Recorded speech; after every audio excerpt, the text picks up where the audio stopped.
Bonjour, donc moi je m'appelle Alexandre Sigouin, je suis cofondateur de MyPoseo. On est une plateforme SEO. Ça fait 10 ans qu'on accompagne les marques et les SEO in-house et en agence à préparer et monitorer leur performance de campagne SEO. Alors, on n'est pas une agence, donc on est vraiment au service des agences et au service des SEO in-house. On mesure, on monitore. Vraiment, notre but, c'est mettre toutes les données dans le même outil, donner les clés du fonctionnement de l'outil à l'agence ou au SEO, et lui, ensuite, sur cette base-là, il va optimiser ou faire des recommandations. Voilà. Donc, nous, on est plutôt du support, on va dire. On est un tiers de confiance aussi de mesure. On analyse ce que fait Google et on essaie de fournir un maximum de data au SEO. Voilà. Cas concret, comment utiliser les solutions, pas que les nôtres d'ailleurs, mais comment utiliser les solutions outillées pour arriver à mettre en place sa stratégie SEO, principalement de contenu. Et je trouve que c'est un format plus intéressant, ça permet de montrer la plateforme dans toute son utilisation et c'est plus facile pour les utilisateurs après de se dire ça m'intéresse, je vais creuser ou pas, quoi. Alors là, le case que j'ai présenté, je n'ai pas cité le client, mais c'était très intéressant. Donc on était sur ce qui se passe dans les SERP et le fait qu'il y a de plus en plus de résultats enrichis.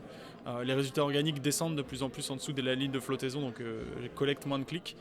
Sur MyPoseo, on a développé un système qui permet justement d'aller pondérer avec les pixels en fait, la position qu'on a qui est réelle. Donc tu peux être premier mais en dessous de la ligne de flottaison à 1200, 1400, 1500 pixels. Ça fait déjà 6 ans qu'on a développé cette techno. On est à peu près les seuls sur le marché à le faire. On donne un indicateur à la fois de la position. Je suis premier mais je suis en dessous de la ligne de flottaison. Et le cas que j'ai présenté, c'est voilà, les features de snippet qui sont arrivées en masse sur un secteur du travel.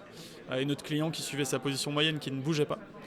Par contre, son trafic était en chute libre, parce qu'en fait, il a perdu toute sa visibilité au-dessus de la ligne de flottaison. Les liens organiques étaient rapatriés en bas. Donc, voilà, un cas concret. Il y a quand même assez peu de conférences en France qui sont sur le sujet du SEO et qui sont internationales. Nous, on en organise une aussi qui s'appelle We Love SEO. Donc, on connaît un peu ce qui se passe en background.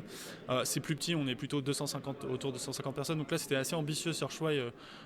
Philippe a fait un truc assez ambitieux d'avoir entre 500 et 600 personnes.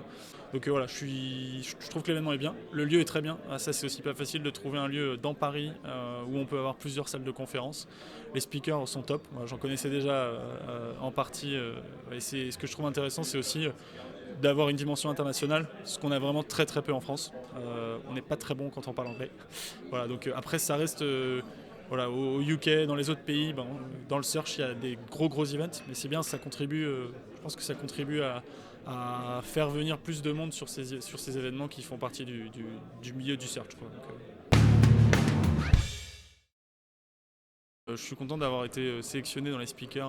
Voilà, c'est un truc que je faisais pas trop, je demandais pas trop avant à faire des conférences, à montrer voilà, ce qu'on était capable de faire en termes d'expertise. Donc voilà, merci à l'équipe de Searchwide d'avoir choisi la conférence. Je suis content d'avoir pu la présenter là, dans cette édition 2020. Ouais, oui, je viendrai. Même, au contraire, je préfère que ça se passe dans Paris, c'est plus facile pour tout le monde. Au moins, il y a du monde, ça vient de l'extérieur. Donc, je souhaite que ça grossisse aussi et que ça arrive à bien fonctionner et à continuer. Parce que c'est un bel événement, je pense que ça a de l'avenir.